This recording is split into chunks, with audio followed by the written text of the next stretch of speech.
What's up everybody, welcome to the channel. In today's video we're going to be showing you how to remove the cylinder head from your Airsoft sniper rifle's original cylinder.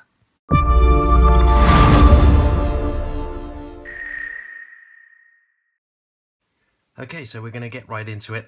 First of all, you need to establish what cylinder you have. Okay, once you decide to remove the cylinder head, are you using a Tokyo Marui VSR, you know, an actual Tokyo Marui one, or are you using a clone? If you are using a clone, then follow this part. Those of you guys who actually have original Tokyo Marui cylinder and cylinder heads, don't do anything yet. Just bear with us. Okay, right, so normally, if you have a clone, the head has one or two holes on here, much like the Tokyo Marui, but some of the clones actually have two heads on here. Now, if you hold the cylinder like this, and if you turn it, looking here, you're looking for a ring, okay? What you're looking for is a part like this. Now that's a safe, that's an anti-tamper pin to stop you from taking out the cylinder head. Okay, on the Tokyo Maruis they have this part. Okay, but on a lot of the clones they don't. Normally they just come. This is a HFC one, HFC VSR 11 cylinder. Okay, so it's a clone of the VSR 10, but there is no anti-tamper pin, as you can see here. It's just completely clean. All they normally do to stop this from coming out is put some red Loctite around the threads, okay, when they thread it on, so it becomes really, really difficult to take off.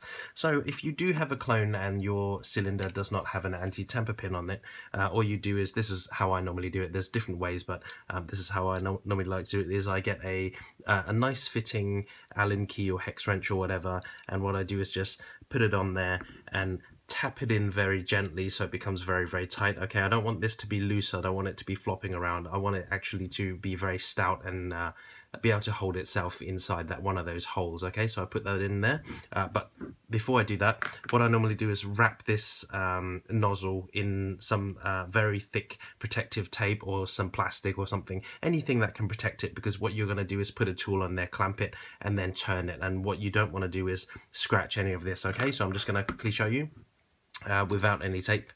All I do is put that in there, get a spanner, very lightly tighten it over there, and then I just turn, okay, like this. The first time you do it's going to be very difficult because there's going to be Loctite, but as you can see mine's come loose. Okay, and just to tighten it I just turn it the other way. Okay, this is just to show you guys, make sure you have some protective something protective on that nozzle to stop that being scratched. Okay, it did take me quite a bit of force to remove the cylinder head the first time because of the red Loctite. Okay, but it becomes easier once you've done it. Okay, those of you guys who actually have Tokyo Maruis, yours is going to be slightly different, as you have a anti-tamper pin, as you can see there.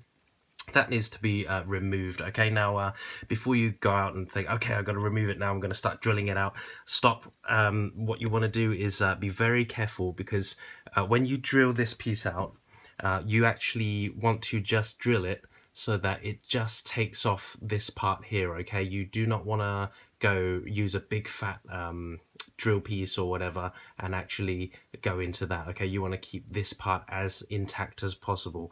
As you can see there, it's very, very thin, so this is going to be very difficult. I believe Tokyo Marui did this on purpose, you know, make everything for us really difficult. Okay, you're going to want to go remove that pin by drilling into it or dremeling into it or whatever very carefully without going too far that way, so that it removes this lip here, and you don't want to go too far deep. Okay, you don't actually want to remove all of it, you just want to remove enough so that you can turn the cylinder head off. Okay, and I'm going to show you how you do that now.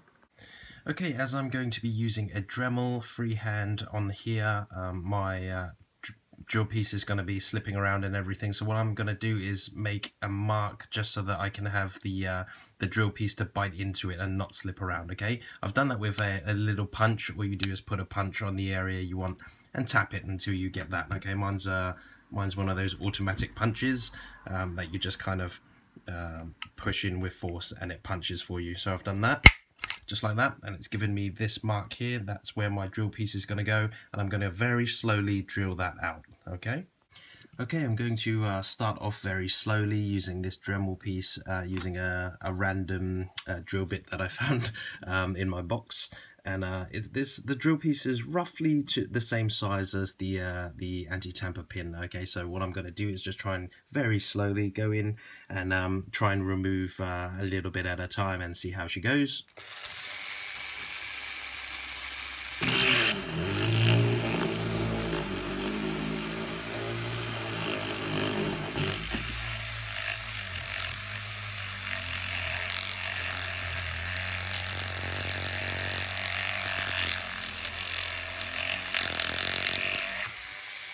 Okay, it's looking good so far. You can see that I've gone in nicely. It's exactly where I want to be.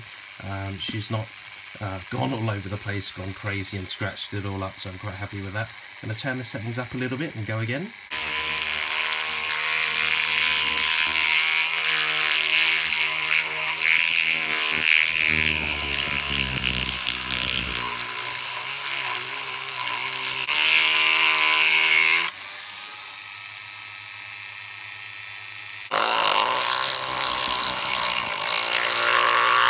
Okay, so we've just finished drilling in what we reckon is deep enough and wide enough using a drill piece. We've then used one of these bits from the Dremel set, and we've just cleaned it up a little bit. Okay, so the hole kind of looks like this now. We've gone, I don't know, probably about 4 millimeters deep, 3 millimeters deep, or maybe 4. You don't really need to go that deep. That's we got a bit carried away. Anyway, we're going to test how it goes now. Okay, so now that this we reckon is deep enough, we're just going to clean away some of the shards. Something we should have mentioned earlier was you probably want to wear eye protection when doing this. Obviously you knew that already, didn't you? Okay, right, remember that when you are removing your cylinder head of the Tokyo Maruis, you got to wrap these around in something protective. Okay, we're just going to do this just to show you guys. Let me see, I'm just going to put a spanner in here and turn. There we go. It's turning. Yep, it's coming out. Okay. So that's basically it. That's how you remove your cylinder head. Okay, it's come out now. I'm going to try and turn this. I'm going to have to do this off camera. Okay, so that's basically done. We've just unscrewed this cylinder head from the original cylinder. As you can see, there's the piston with the air brake. Okay, we need to clean this up now, so we're probably just gonna clean it all off and degrease it and then re-grease it. But that's basically how you take these off. The biggest problem, obviously, is with the Tokyo Maruis, as they in Japan they are heavily restricted to FPS, and they did their best. They knew that by changing the spring, you guys are going to have a lot more FPS, and because this was a product brought from Japan with some so tight restrictive laws, they had to take some countermeasures to make sure that these weren't very easily upgradable. Okay, but some of us do stay with the original Tokyo Marui cylinder and cylinder heads, at least for the time being, before we go for upgrades. And you need to know this information, you know. Sorry this video wasn't made sooner. I know that at least one of you have accidentally destroyed your head, okay, cylinder head, by not knowing this knowledge. We really should have made this video sooner, so it could have helped more people out there. But hope this helps more people out there, and thank you very much for watching.